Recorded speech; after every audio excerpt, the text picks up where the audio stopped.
Bienes inembargables, ¿cuáles son? Te explicamos cuáles son los bienes inembargables, es decir, aquello que no pueden ser embargados por una resolución judicial. Tener que hacer frente a un pago de una deuda, y que no disponer del líquido suficiente para saldarla es un desagradable problema al que podemos tener que enfrentarnos. En muchas ocasiones, deberás responder con tus bienes. Pero no todos los bienes son embargables, por lo que conviene saber cuáles son los bienes inembargables. Concepto de embargo.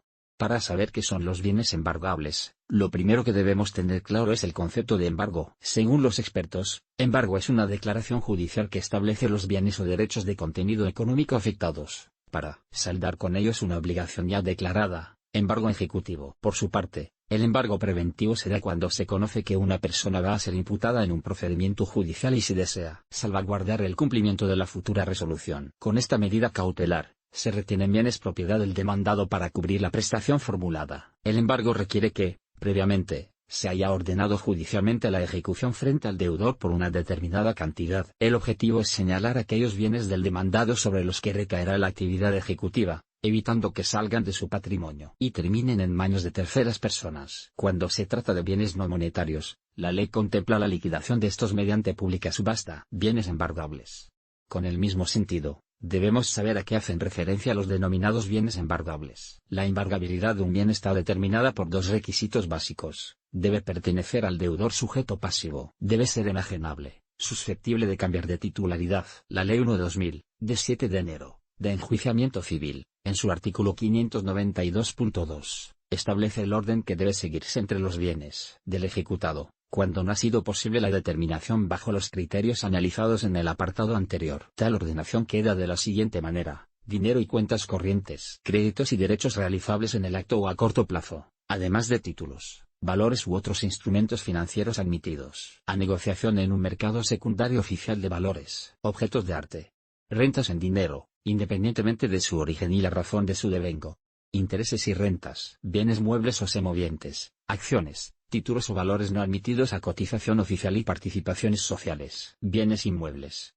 sueldos, pensiones, salarios o ingresos procedentes de actividades profesionales y mercantiles autónomas, créditos, derechos y valores realizables a medio y largo plazo, bienes inembargables. Con estos conceptos claros, ya podemos establecer a qué nos referimos al hablar de bienes inembargables y cuáles son. Un bien inembargable es aquel que está excluido de la ejecución y no puede ser embargado. La inembargabilidad dependerá de la legislación de cada país, y en España están previstos en el artículo 605 de la Ley de Enjuiciamiento Civil. Para comprender bien este concepto, hemos de tener en cuenta que el patrimonio de un deudor no se recoge como un todo. No se puede ejercer el embargo sobre todos los bienes, sino que se ejercerá sobre bienes diferenciados y considerados de forma individual. Según la Ley de Enjuiciamiento Civil existen dos tipos de bienes inembargables, absolutos y con relación al ejecutado. Si se ejerciera embargo sobre estos será declarado nulo de pleno derecho. Fuente: http://bit.ly ws/t7. Bienes absolutamente inembargables se trata de aquellos que bajo ninguna condición podrán ser sujetos a trabas de ningún tipo. Inalienables, bienes cuya transmisión a terceros no tienen validez legal, derechos de uso y habitación, buques de patrimonio nacional,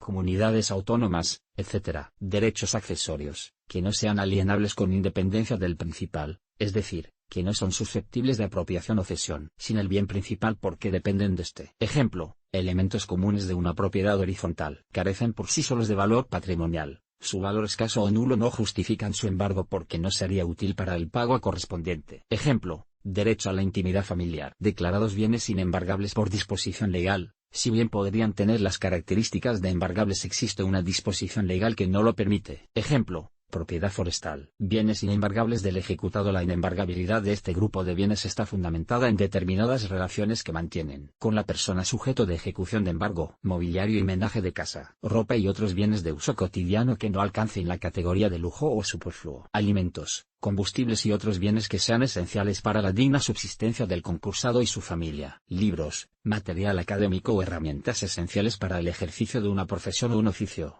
siempre y cuando estos sean el medio de subsistencia del concursado. Bienes relacionados con el culto religioso que profesa el concursado: salarios, pensiones o retribuciones, siempre y cuando éstas no excedan el valor del salario mínimo interprofesional. Esto de acuerdo con la escala de proporcionalidad suministrada por el artículo 607 de la Ley de Enjuiciamiento Civil. Los bienes cuyo valor sea inferior a la gestión que implique su venta. Aquellos que no tengan valor de mercado. ¿Es posible evitar un embargo? Si quieres evitar que te embarguen tus bienes, dispones de diversas formas para conseguirlo. Satisfacer la deuda pendiente. Renegociar las deudas cuando sean privadas. Alegar defectos del procedimiento, cuando los haya habido. Atenerse a la ley de segunda oportunidad. Ley de segunda oportunidad. La ley de segunda oportunidad establece que cualquier persona o empresa endeudada, y que se encuentre en una situación de insolvencia, puede renegociar las condiciones de sus deudas o llegar incluso a cancelarlas en su totalidad. Esta ley fue creada con el objetivo de que la persona deudora no tuviera que cargar de por vida con las deudas contraídas por los préstamos y créditos del pasado que no ha podido satisfacer tras el fracaso de un proyecto. El proceso de la ley de la segunda oportunidad proporciona una protección total para todos los bienes muebles e inmuebles del deudor.